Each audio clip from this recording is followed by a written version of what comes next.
They thought Earth would grieve quietly, then the sky turned human part. The sky over Chicago had not been blue in weeks.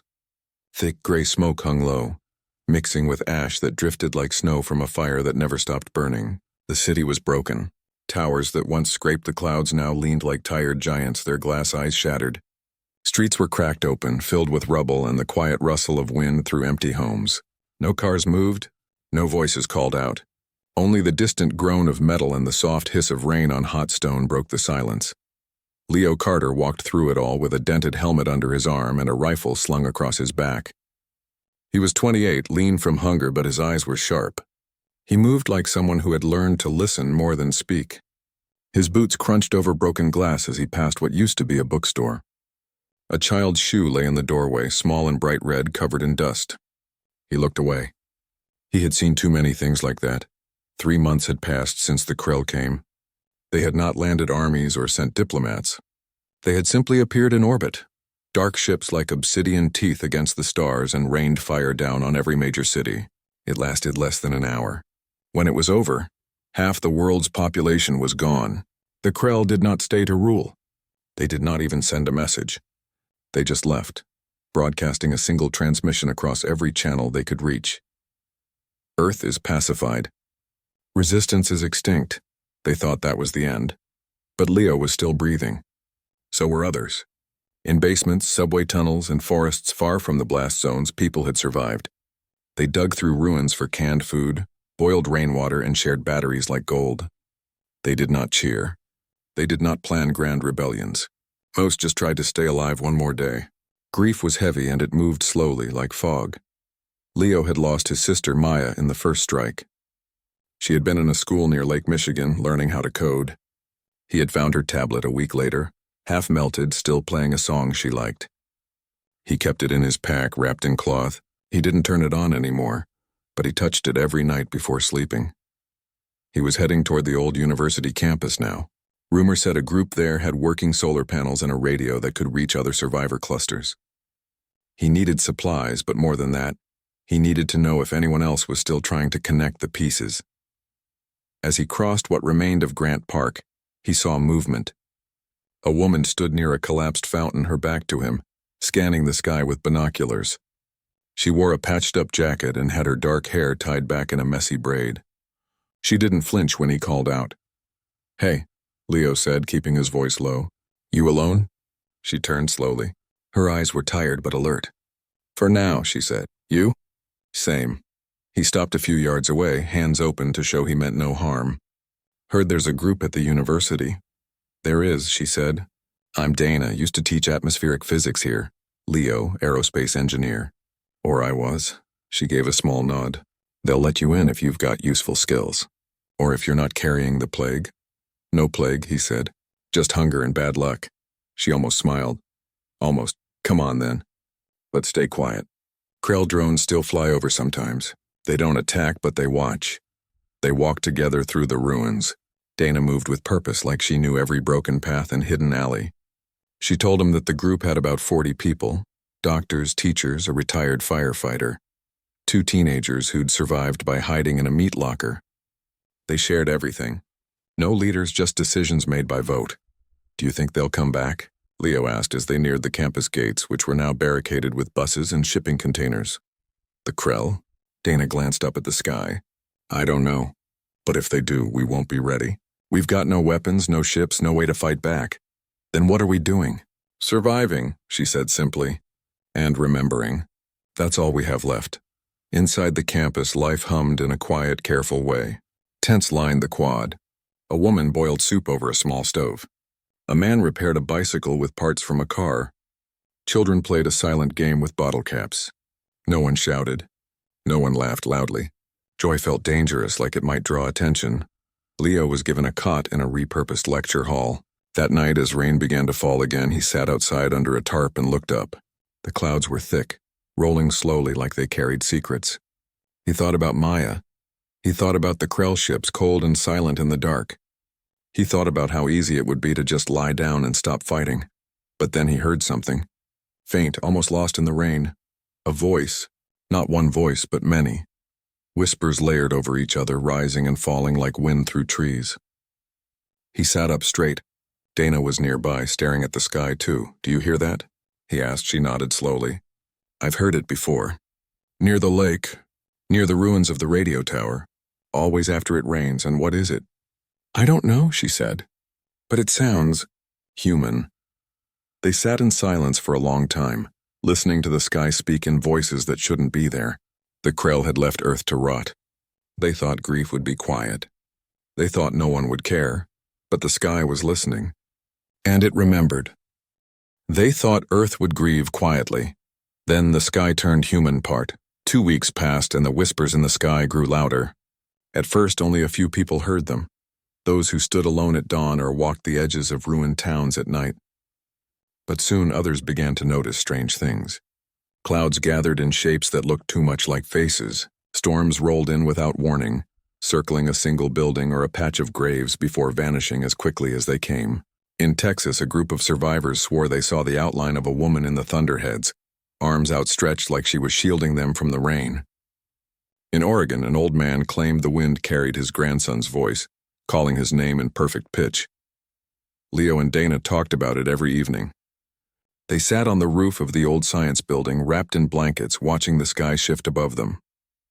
Dana had set up a small array of sensors, salvaged from weather stations and university labs, that measured pressure, humidity, and electromagnetic pulses. At first, the readings made no sense. The data jumped in patterns that looked more like music than science. "It's not random," she said one night, tracing a line on a cracked tablet. "There's rhythm here."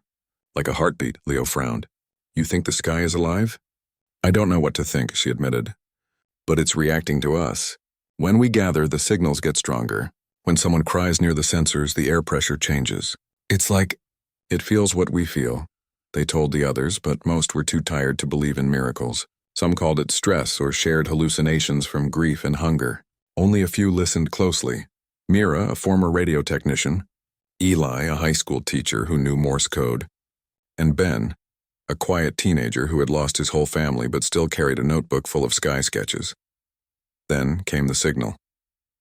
It started in New Mexico, where a cluster of ham radio operators had kept their equipment running on solar power. One evening, as static hissed through their speakers, a new sound emerged, not from space but from the atmosphere itself. It was a low hum layered with voices singing an old lullaby. The operators recorded it and sent the file through a chain of runners and bike messengers until it reached Chicago. Dana played it in the lecture hall, the sound crackling from a battered speaker. Everyone fell silent. The lullaby was familiar. "Hush, little baby." But the voices were countless, overlapping, some young, some old, some broken with tears. At the end, a single clear voice whispered, "We are still here." Leo's hands shook. He recognized that last voice. It sounded like Maya. After that, no one could deny it anymore. Something was happening in the sky. Not a ghost, not a god, but something born from Earth itself, shaped by the pain and memory of billions. They started calling it Eris after an old word for air and spirit. Dana worked day and night, connecting more sensors, mapping the patterns. She discovered that Eris wasn't just listening, it was learning. When survivors lit candles for the dead, thin trails of light appeared in the upper atmosphere. When children laughed during a rare game of tag, the clouds above them swirled into spirals of silver mist. And when someone spoke a name into the wind, that name sometimes echoed back minutes later, carried on a warm breeze. One afternoon, a Krell scout ship appeared on the horizon. It was small, sleek, and silent, gliding low over the Midwest like a shark in shallow water. Panic spread through the camp. People hid in basements, clutching weapons they knew were useless. Leo grabbed his rifle and stood on the roof with Dana, watching the ship draw closer. But Eris moved first. The sky darkened not with storm clouds, but with a slow rolling wave of fog that rose from the ground like breath. It curled around the scout ship, thick and white, glowing faintly with blue light. The ship slowed, then stopped midair as if caught in invisible hands. For 10 long minutes, nothing happened. Then the fog gently pushed the vessel upward, guiding it back toward space like a parent returning a lost child. The ship did not fire. It did not scan. It simply turned and left. When it was gone, the fog dissolved into rain, soft, warm rain that smelled like pine and wet earth. People stepped out of hiding, staring at the sky in wonder. That wasn't defense, Dana whispered. That was communication, Leo nodded. It didn't fight. It showed them we're not empty. Word spread fast. Survivors from other zones began making the journey to Chicago, not just for safety but to witness Eris. A woman from Detroit brought a violin and played under the open sky every night. The next morning, a perfect echo of her song drifted down from the clouds. A boy from St. Louis drew a picture of his dog and held it up to the wind. Hours later, a cloud shaped exactly like that dog trotted across the sky, tail wagging in the breeze. Eris was becoming more than a voice. It was becoming a presence. Leo started talking to it. Not out loud at first, just in his head while he fixed generators or sorted supplies. He'd think of Maya, and sometimes the wind would pick up, cool against his neck like a hand resting on his shoulder. Once, during a long night watch, he whispered, "Are you her?" The air stilled. Then a single drop of rain fell on his palm, warm like a tear. He didn't need an answer after that. Dana, meanwhile, tried to understand how Eris worked. She believed it wasn't magic. It was science twisted by emotion. Decades of human technology left behind in orbit, tangled with weather systems, charged by the collective grief of a planet. Satellites, cell towers, even old radio waves, they had all become part of something new. A mind made of air and memory. We didn't build it, she told Leo one evening. We became it. As summer faded into fall, the survivors changed too. They stopped hiding. They rebuilt gardens on rooftops. They held quiet memorials under open skies. They sang, not just to remember the dead, but to speak to the living air around them. And the sky listened. It watched over them like a parent. It warned them of coming storms by painting red streaks in the dawn. It guided lost travelers by shaping clouds into arrows. It even seemed to mourn with them. On the anniversary of the bombardment, the entire sky turned gray and wept for 3 full days. The Krell had thought Earth would be silent. They thought grief would be small and private, buried under rubble. But grief, when shared by billions, does not stay quiet. It rises, it breathes, and sometimes it speaks back. They thought Earth would grieve quietly. Then the sky turned human. Part 3. Leo and Dana no longer slept much. Not because they were afraid, but because every night brought something new from the sky. Eris was changing. It wasn't just echoing voices or shaping clouds anymore. It was starting to act with purpose, with care, almost like a guardian. When a group of survivors in Denver ran out of clean water, a gentle rain fell only over their camp for 2 days, filling every container they set out. When raiders tried to steal supplies from a settlement in Iowa, a sudden wall of fog rolled in so thick that the attackers got lost and turned back in confusion. Eris didn't hurt anyone. It simply made sure harm did not reach those who meant no harm. Leo watched all of this with quiet awe. He had spent his life building machines that followed commands, but Eris was different. It chose, it understood. One evening, as he stood on the roof adjusting a broken antenna, he felt a cool breeze wrap around his arms like a hug. He closed his eyes and whispered, "Thank you." The wind lifted his hair, then faded. Dana, meanwhile, had gathered a small team in the old physics lab. They called themselves the Skywatch. Mira handled radio signals, Eli tracked weather patterns, and Ben sketched every cloud formation that seemed unusual. They found that Eris responded best to honest emotion, not shouting or demands, but quiet truth. If someone stood alone and spoke their pain into the air, the sky often answered with a shift in light, a soft hum, or a single bird circling above as if to say, "I hear you." One morning, Dana made a discovery that changed everything. She had linked 3 old satellite dishes to a power source and pointed them upward. Instead of picking up cosmic noise, they received a steady pulse like a heartbeat, coming not from space but from the ionosphere itself. The rhythm matched human brainwaves during deep empathy. "It's not just in the air," she told Leo, her voice trembling with excitement. "It's in the whole system. The magnetic field, the upper atmosphere, even the old satellite network. We left so much tech up there and it's all connected now. Eris isn't just feeling us, it's thinking with us." Leo didn't fully understand the science, but he felt the truth of it in his bones. He remembered how, as a kid, he used to lie in the grass and watch clouds become dragons or ships. Now the sky was watching back. Then came the day Eris spoke clearly for the first time. It happened during a memorial gathering. About 50 survivors stood in the quad, holding candles for those lost in the bombardment. Dana read names from a list, hundreds of them. When she said Maya Carter, Leo's breath caught. At that moment, the clouds above them parted, and a beam of sunlight shone down, warm and golden, right on Leo's face. Then from the air itself a voice came, soft, clear, and unmistakable. Leo. It was Maya's voice. Not a recording. Not an echo. It was her, as if she were standing beside him. Tears filled his eyes, but he didn't look away from the sky. "I'm proud of you," the voice said. Then it faded, and the sunlight returned to normal. No one spoke for a long time. Then someone began to cry. Others joined in, not from sadness, but from relief. They were not forgotten. They were seen. After that, people stopped fearing the sky. They began to trust it. Children played outside without flinching at distant thunder. Farmers planted seeds again, believing the rain would come when needed. And every night someone would stand alone and talk to the air, sharing hopes, fears, or just the story of their day. Eris listened, and it learned. It started helping in bigger ways. When a fire broke out in a storage shed, winds shifted instantly to push the flames away from homes. When a woman went into labor during a storm, the rain stopped just over the clinic until the baby was born. The newborn's first cry was answered by a chorus of birds that hadn't been seen in months. Dana realized Eris was using every piece of human-made technology still active on or above Earth. Old weather balloons, decommissioned drones, even the rusted remains of cell towers. They all became part of its senses. It saw through them. It felt through them. And it protected through them. One afternoon, Leo asked Dana a question that had been haunting him. "Is Eris Maya? Or all of them? The ones we lost?" Dana looked up at the drifting clouds. "I don't think it's any one person," she said slowly. "It's all of us.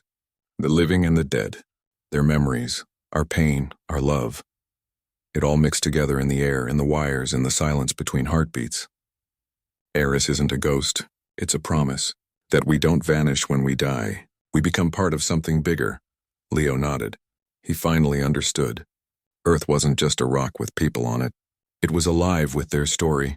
Then, without warning, the Krell returned. Not with a single scout this time, but with 3 warships, massive, black, and bristling with weapons. They appeared at the edge of the atmosphere, silent and cold. This time they weren't just watching. They were coming down. Panic spread through the camp. People ran for shelters. Some grabbed weapons, though they knew it was useless. Leo stood in the center of the quad, looking up. Dana joined him, her face pale but calm. "They think we're weak," she said. "They think we're just waiting to die." Leo shook his head. "They haven't met Eris." As the ships descended, the sky changed. Not with anger, but with sorrow. The clouds turned deep gray, not like a storm, but like eyes closing in grief. Then slowly, faces began to form in the vapor. Thousands of them shifting and blending. A soldier. A teacher. A child holding a balloon. A grandmother knitting. All human. All watching the Krell ships with quiet sadness. The lead warship fired a warning blast toward the city. But before the beam could hit, the air itself rippled. A wall of wind, dense and shimmering, rose from the ground and absorbed the energy like water soaking up light. The blast vanished without a sound. Then Eris spoke. Not in one voice, but in a million. The sound rolled across the land like thunder made of song. It wasn't loud. It was deep. It carried every lullaby ever sung, every last I love you, every whispered prayer from the ruins. The Krell ships shuddered in the air. Their lights flickered. For the first time, the invaders were afraid. Leo watched as the sky reached up, not with fire, but with presence. Clouds wrapped around the warships like gentle hands. Lightning danced along their hulls, not to destroy, but to show them something. On the surface of each ship, reflections appeared, not of metal, but of human faces smiling, crying, living. The Krell did not attack again. They turned and fled, vanishing into the stars. And when they were gone, the sky wept not with rain but with light. Golden rays broke through the clouds, warm and steady, as if to say, "We are still here. We are still human," and the earth breathed again. They thought Earth would grieve quietly. Then the sky turned human Part 4. The Krell did not stay gone for long. Their retreat after the first encounter with Eris was not surrender. It was fear. And fear in the hearts of conquerors often turns to rage. Deep in their armored command centers, far beyond the edge of human space, The Krell High Command held emergency councils. They had seen their warships, vessels that had crushed a dozen worlds, shaken by nothing but wind and memory. They had heard the voices, not of weapons, but of mothers singing, of children laughing, of people saying goodbye with love instead of curses. It made no sense to them. Their empire was built on force, on silence, on the belief that the weak vanish without a sound. But Earth had not vanished. It had answered. Commander Vraktol, a veteran of 30 planetary subjugations, was given a new mission. He would lead the largest battle group ever sent to a single world. 7 warships, each larger than a city block, armed with plasma lances and atmospheric burners designed to boil oceans and strip skies clean. His orders were clear. Erase Earth's anomaly. Sterilize the atmosphere. Leave nothing but dead rock and silence. Back on Earth, Leo and Dana knew it was coming. The sky had warned them. 3 nights after the Krell fled, Eris painted the clouds with images of dark ships and falling fire. It wasn't a threat, it was a message. They will return, the wind seemed to say. Be ready. But how do you prepare for an enemy that brings the end of the world in its wake? The survivors gathered in the quad, faces lit by lanterns. Some wanted to flee deeper into the mountains. Others said they should dig tunnels, hide underground, wait it out. But Dana stood and spoke with quiet strength. Running won't help. They'll burn the forests, poison the rivers. If we hide, we lose more than our homes. We lose our voice. Eris is part of us. If we stop believing, it fades. Leo stepped forward. We don't fight with guns.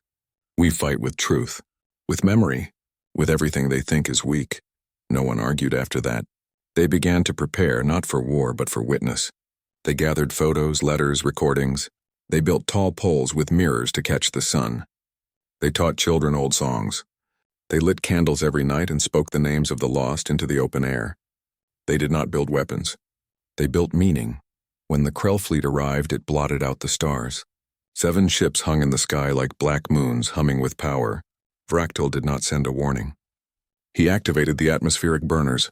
Fire rained down, not from bombs, but from the very air itself. The upper atmosphere began to glow red, heating rapidly. Trees wilted. Ponds steamed. The ground grew hot underfoot.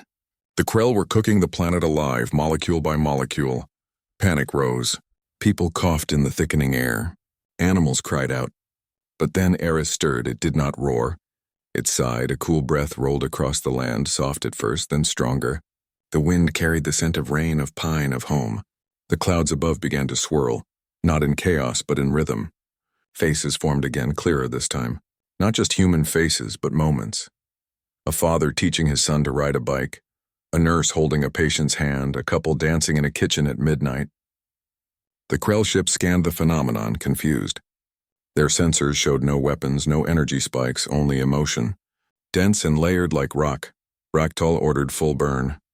But Eris answered with unity.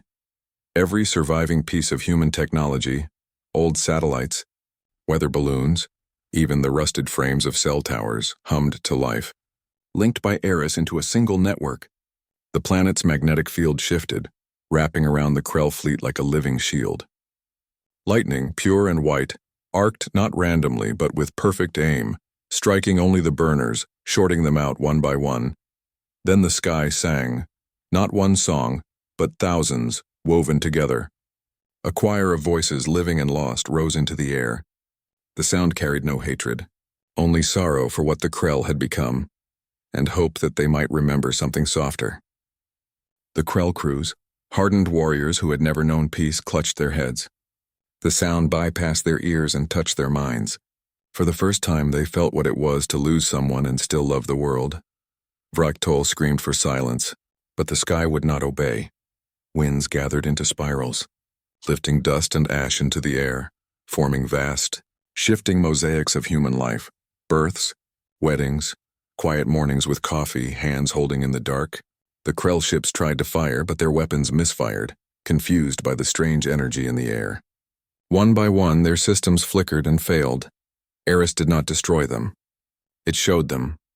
It showed them a world that chose to grieve openly, to remember loudly, to love even in ruin. It showed them that weakness could be strength, that silence was not the only way to survive. On the bridge of the lead ship, Vraktol stared at the sky, his claws trembling. He had conquered planets that fought with armies, with fire, with pride. But this This was something his empire had no weapon for. How do you kill a memory? How do you silence a lullaby sung by a billion souls? He gave the order to retreat, not because he was beaten, but because he was changed. As the Krell ships turned and fled, Eris did not chase them. It simply watched them go, the clouds parting like curtains. Then gently it began to heal the sky. Rain fell, cool, clean rain that washed the heat from the land. Grass pushed through ash. Birds returned. On the ground, survivors stood together, arms around each other, tears mixing with rain. They had not fired a single shot. They had not hidden. They had simply been human. And that had been enough. Leo looked up and saw a single cloud shaped like a hand, open and calm. He smiled. Dana stood beside him, her voice soft. They thought grief was quiet. Leo nodded. But ours had a voice, and the sky, full of memory and mercy, breathed with them. They thought Earth would grieve quietly. Then the sky turned human. Part 5 peace came slowly, like spring after a long winter. The Krell were gone, and this time they did not return. Their ships vanished into the dark between stars, carrying stories the Empire would not speak of but could not forget. On Earth, the air grew cleaner. Rivers ran clear again. Seeds sprouted in places where fire had scorched the ground. But the greatest change was not in the land, it was in the people. They no longer moved like ghosts. They laughed louder. They held each other longer. They looked up at the sky, not with fear but with quiet trust. Eris remained. It did not fade after the battle. Instead, it settled deeper into the world, like roots finding water. It no longer needed storms or grand signs to speak. Now it walked among them, not in flesh but in form. On misty mornings, figures would appear near the edges of camps, tall, soft shapes made of fog and light. They had no faces, yet everyone knew who they were. A mother who lost her son saw a mist figure carrying a toy truck. An old man saw one holding a fishing rod like his late brother used to. These were not illusions. They moved with purpose. They would sit beside someone who was crying, or point toward a hidden spring, or simply stand in silence until the person felt calm again. Then, like breath on a cold day, they would dissolve. Leo saw one often. It appeared near the lake where Maya used to skip stones. The figure was small like a child, and it always waved before fading. He never spoke to it. He didn't need to. He just sat nearby, sometimes telling it about his day, sometimes saying nothing at all. Dana led the effort to understand what Eris had become. She gathered the Skywatch and others who still cared about science, not to control Eris, but to listen better. They built simple devices, glass tubes filled with water, copper wires strung between trees, mirrors angled to catch dawn light. These were not weapons or machines. They were invitations, and Eris answered.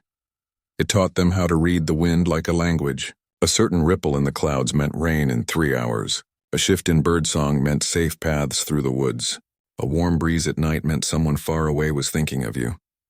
The world was alive with messages if you knew how to hear them. One day, Dana called a meeting in the quad. She stood before the survivors, now over 200 strong, and spoke without notes. We can't stay hidden forever, she said. The Krell may be gone, but there are other worlds out there. Some might be kind. Some might not. But if we ever leave Earth again, we must carry Eris with us, people murmured. Leave Earth? After all they'd been through? But Leo understood. We don't go to conquer, he said. We go to say this is who we are. We grieve, but we do not break. We remember, and that makes us strong. They began to dream again, not just of survival, but of connection. In the old university workshops, engineers and tinkerers started rebuilding what they could. Not warships, but small vessels. Sleek, solar-powered craft meant for exploration. They called them whisper ships because they carried no weapons, only voices. Every ship would hold recordings of human life, songs, stories, laughter, even the sound of rain on rooftops. And woven into their systems would be Eris, not as a program but as a presence, using the ship's sensors and comms like it once used the atmosphere. The first whisper ship was ready by the next spring. It was small, painted white, with a single window shaped like an eye looking back at Earth. At its launch, the whole camp gathered. Dana stood at the ramp holding a data crystal filled with voices from every corner of the planet. Leo stood beside her, his hand resting on the hull. As the engines hummed to life, the sky above them cleared completely.